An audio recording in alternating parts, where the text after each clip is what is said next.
We're on the road again, visiting ghost towns. We are currently 32 k's north of Goongarrie at Kunanalling. First established 1895. Well, gold was first found in the area in 1895. By 1898, the population was around 360, and that rose to 800. We are going to visit more towns, so keep watching. We are now 42 k's north of Goongarrie at Kintore, the ghost town of Kintore. There is very little visible here. Gold was first found in the area around 1894, and by 1898 the population was around 240. But not much to be seen, a few diggings, and that's about it.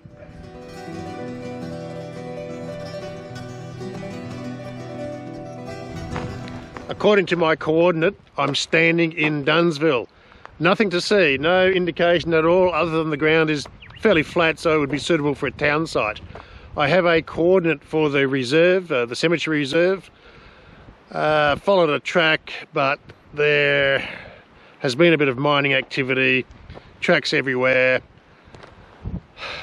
been drillers, and there are a few signs that suggest they don't really want visitors. So that's as far as the search for Dunnsville will go on this occasion.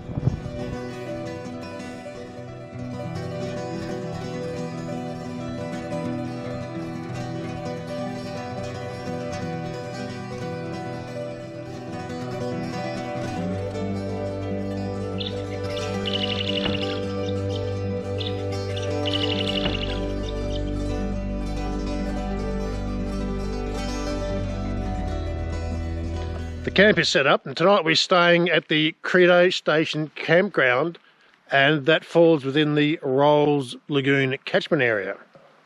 Credo Station is around 70 k's north of Goongarrie and occupies around 212,000 hectares. The campground is very spacious, plenty of room, tables and chairs, and fire pits at each site. There are 2 ablution blocks, each with 2 toilets, and 1 shower block with two showers. You can light the fire if there isn't a fire ban to warm the shower water up, but today we believe there is a fire ban, so a nice cold shower for us. In 1930, which was the first shearing run, 7,269 sheep were shorn, producing 199 bales.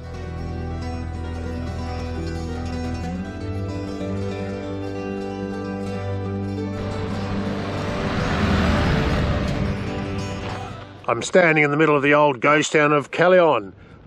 There's nothing here apart from this big airstrip. Callion was formerly known as Speakman's Find after the prospector who made the first discovery in 1895. And now there's just a big airstrip here. Since gold was first discovered at Callion in 1895, someone has been doing a lot of digging, and I suspect it wasn't the early prospectors.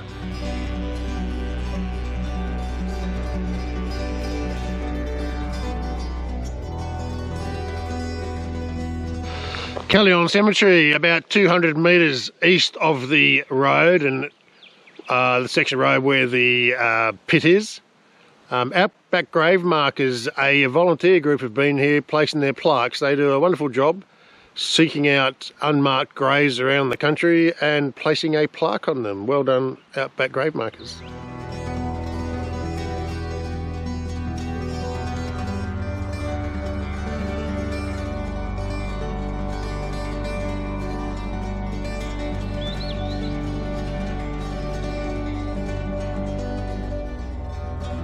This is the cemetery at Davyhurst.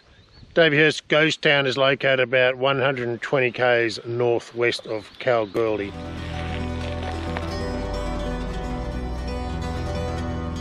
The Outback Grave Markers have been busy doing a wonderful job here at Davyhurst.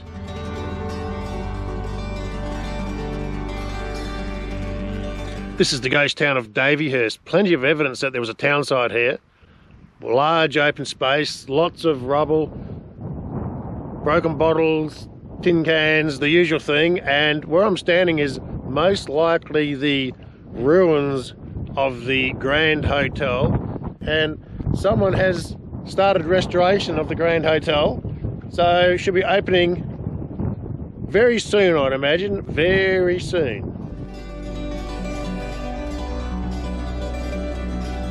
And here we have a nice bricked up, most likely a water tank, about 4 or 5 meters diameter, possibly the town water supply, or maybe just the hotel water supply.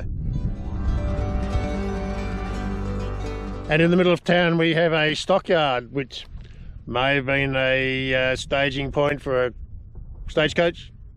They might have kept the horses here. Bearing in mind we're a fair way from anywhere, so the only way around in those days was horse, stagecoach or wheelbarrow.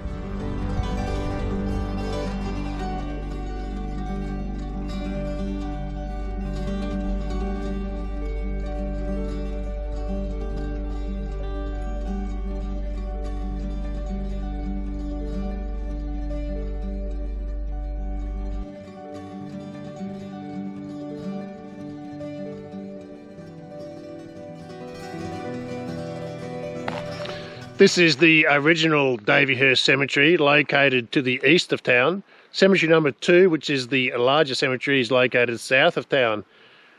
This cemetery only has 3 graves in it. It's very sad, they're all very young.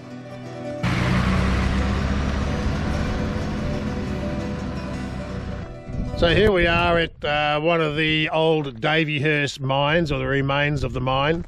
Large open area. And behind me is a large structure. I'm not exactly sure what it is, loading facility, a battery, or maybe just a mining thing. I don't really know.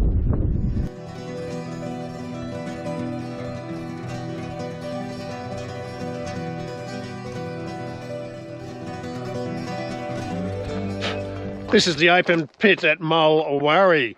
An old ghost town 125 k's northwest of Goongarrie, between Davyhurst and Malline.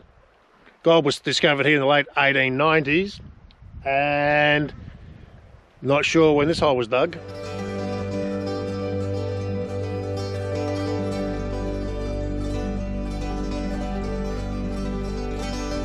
The old ghost town of Mullwarrie sits just in this area here.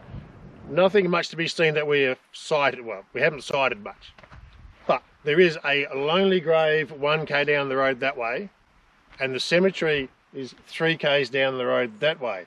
There are small signs, even smaller than this one, and on the main road the turn-off sign is only small, so you need to watch out. But there are signs.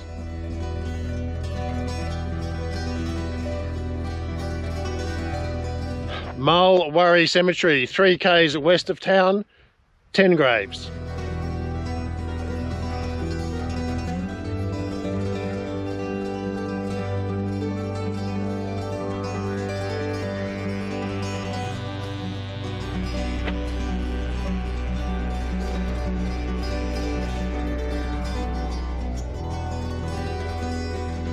We're looking at the Siberia battery. A battery is a crushing plant. It has a piston arrangement crushing the ore so the gold can be extracted. It's just north of the town site, ghost town site of Siberia. This is the ghost town of Siberia, located on the Ora Banda Davyhurst Road, and gold was discovered here in 1893. The population grew, so they decided they needed a town here. The town was initially to be called Siberia, and the local Progress Association decided it should be called Waverley, and sometime down the track they realised there was a duplication of names, so they renamed it from Waverley back to Siberia, and that is why you often see the town known as Siberia/Waverley or Waverley/Siberia, because there was some confusion. Anyway, there's not much here apart from the usual bottles, cans, bricks, and the odd hole. The ghost town of Siberia was strategically placed on the crossroad. Ora Banda down that way, Davyhurst down that way, Menzies down that way, and Siberia on the corner.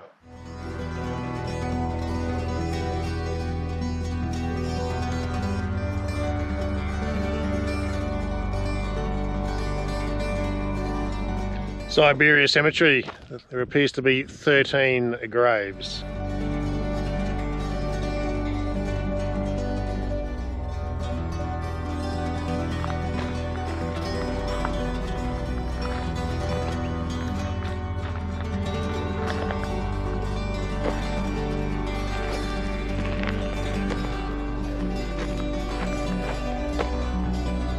In 1910, the population of Ora Banda was 2,000 people. Consequently, in 1911, the historical Ora Banda Inn was constructed.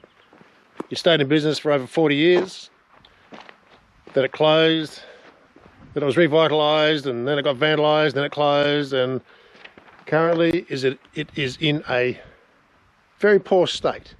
It's just a perimeter wall and no roof.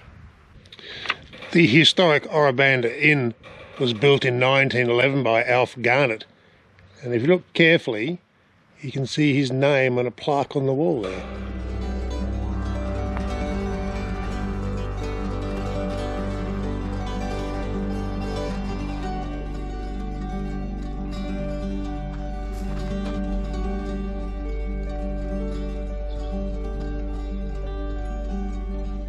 We're staying tonight at the Goongarrie campground. Great spot, tables and chairs. There's a couple of cottages that you can stay in for a fee. The old homestead, shearing shed, some old machinery. It's great spot to stay.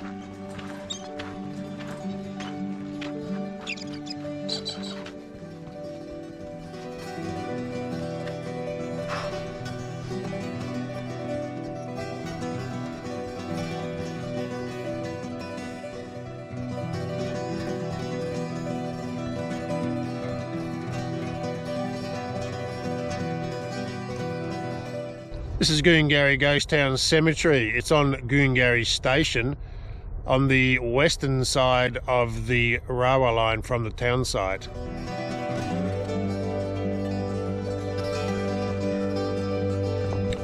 And the outback grave markers have been very busy again here at the Goongarrie Cemetery. According to my information, there is a cemetery reserve about 900 metres west of the Two Lonely Grave Cemetery, but I'm not finding anything. There's nothing obvious, so I didn't find anything.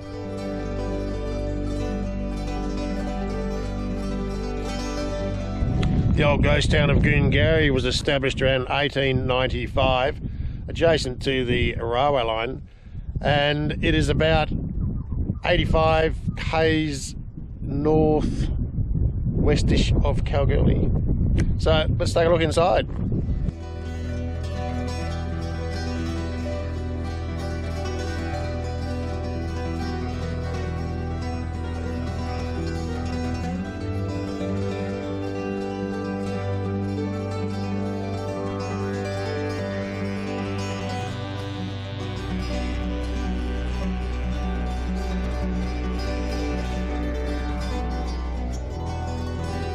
The remains of Bardoc Ghost Town, compared to some, a significant find. The usual tin cans, bottles, bricks, water tanks, bits and pieces, so not much else I don't think. This is the historic cemetery at the ghost town of Bardoc, located 50 k's north of Kalgoorlie. So this small cemetery here is most likely part of the cemetery over there, about 200 metres apart. So there's this cemetery here, and then over there is the other part of it, and it is adjacent to the dam as the sign says.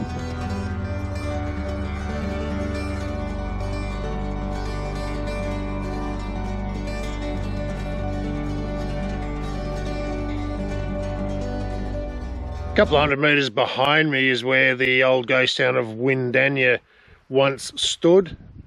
Nothing visible at the moment. We drove up the road a couple of k's to where we believe the cemetery was. There's nothing found there either. So all we have is a dam or two and a tank here, and there's plenty of water in the dam. It is a bit red, but someone's tried to do some serious fencing around it to keep the animals out, maybe to save the water. Gold was discovered at Windanya in the mid-1890s. I don't think it ever was a very big town. Not sure how long it lasted either. I don't have much information at all, to be honest.